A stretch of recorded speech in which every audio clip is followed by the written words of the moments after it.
Hello, everyone. So, there's something very important that I want to tell you all today. I being in the wealth management business, I'm fortunate to interact with people of different income categories, be it the low income, the middle income, the higher middle income, and the high net worth individuals. One thing I have noticed is people in the higher middle income and the middle income do not get to reach a certain financial independent state at much earlier part of their lives. In fact, they take a long time to get there, and that is largely governed by two important factors. One, the ability to get there financially independent, and the willingness to get financially independent at an early part of their lives. Now, ability is purely a function of how much one earns, be it salary income or business income, whatever the case may be. But willingness is something that is governed by a couple of things, which I would tell you now.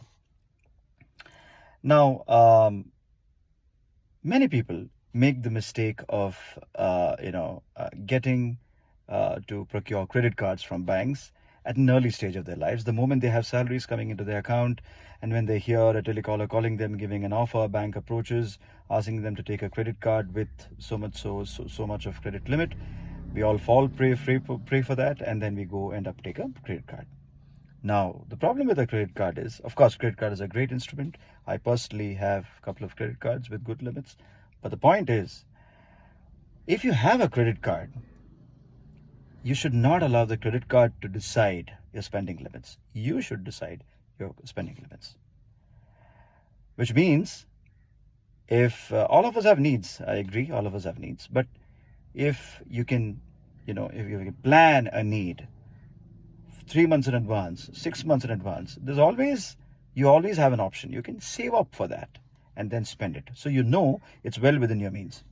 Or if you have a credit card and if there is a great option for you to defer payments, then might as well pay it early and close the credit card. And see that you pay your credit card bills every single month, and see that that's well within your spending limits for the month. That is one. The other aspect is many people in the middle income category end up investing in a lot of these schemes offered by, to name it, a lot of these LIC kind of schemes, a lot of these ULIP schemes, a lot of these schemes where they give you a projection which says only invest 1 lakh rupees per month and invest for 15 years, 1 lakh each, the value of which will be 58 lakhs. And thereafter, if you live till the age of 100, you get 1 lakh per month.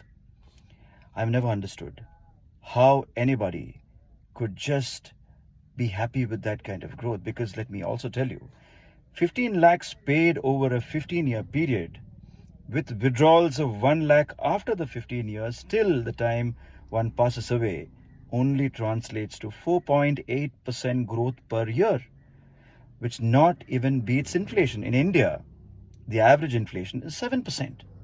So you do not make enough money if your money does not grow at least 12%. And if you're putting the money away for a very long period of time, like in this case, a 15-year period, your money should grow at 12%. And 1 lakh paid for 15 years continuously, if it grows at 12%, the value of which will be 2.6 crores. Unlike 58 lakhs mentioned by the schemes that people offer in LIC and other insurance companies. And let me also tell you, insurance company products should be restricted to term insurance only. It should not be an investment plan. The moment you decide on an investment plan with an insurance company, be it a ULIP or an endowment plan, that's it. You're sealing the fate of the growth or the prospect of your money. So this is the second mistake. So largely, if somebody has got credit card bills, and if your money is, after seeing this video, if you realize that your money is not growing beyond 4.8%, 5%, 6%, and if you've crossed the threshold of the lock-in period of the insurance policy of the minimum 5 years, I would suggest close the insurance policy.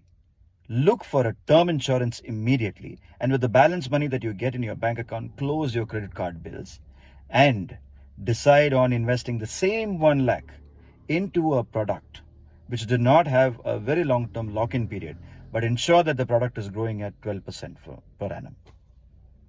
By doing these three things, you are actually charting an amazingly prosperous journey. And if you still need help, please comment on this video. All the best.